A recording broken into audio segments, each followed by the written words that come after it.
Now that you've created a script, you may wish to share it with others, either in your workplace or with a broader audience through ArcGIS Online. In this demonstration, I'll show you examples of Python script tools.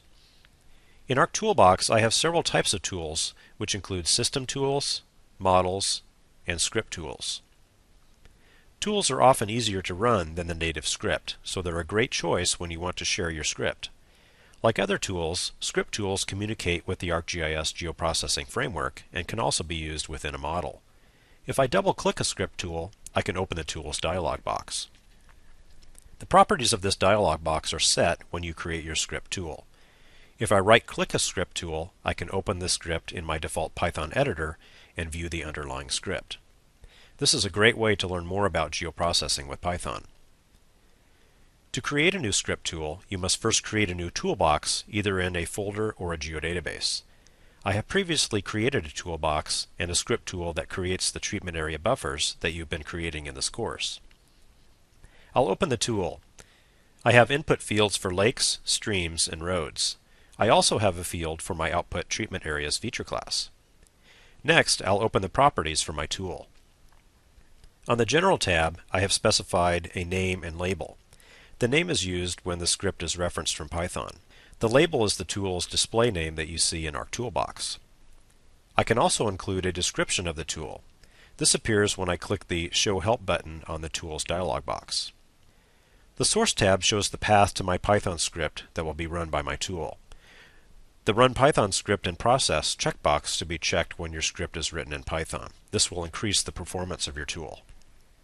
The Parameters tab allows me to specify the input and output parameters necessary to run my tool. Each parameter also has an associated data type. My first parameter specifies the Lakes feature class, which will be buffered. Because only feature classes may be buffered, I have specified the data type as a feature class. Specifying the data type allows the tool to filter and validate my input to only feature classes for this parameter. This built-in validation makes sure that my tool has the correct data type when it runs. When I click the Browse button on the tool's interface, I will only be able to choose feature classes. Also, if I type a value, the tool will check to make sure it is a feature class and not some other type of file. You can also see how the parameter list matches the order displayed in my script tool. The Validation tab allows me to add additional Python code to my script that will control the tool's behavior. This custom validation goes beyond the built-in data type validation and is optional for your script tools.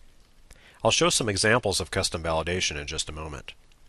If I wish to have documentation displayed for my tool, I can create my help as a compiled HTML document and then link to my help file using this tab. I'll close my tool properties and the script tool. Now I'll open a tool that includes custom validation. I'll open the Hotspot Analysis script tool, which identifies hot and cold spots using spatial statistics. I'll change the value for the conceptualization of spatial relationships parameter. Notice that when I change the value, the distance method parameter becomes disabled. This is an example of custom validation. I'll close the tool and open another script tool. This tool will use the ArcPy mapping module to replace the symbology of a layer in a map document with that stored in a layer file. The first parameter asks for a map document. I'll click the Browse button and select my San Juan MXD. Notice that the layer name parameter has now become populated with a list of layers in my San Juan map document. Custom validation allows you to add additional intelligence into your script tools, further enhancing the user experience and eliminating errors.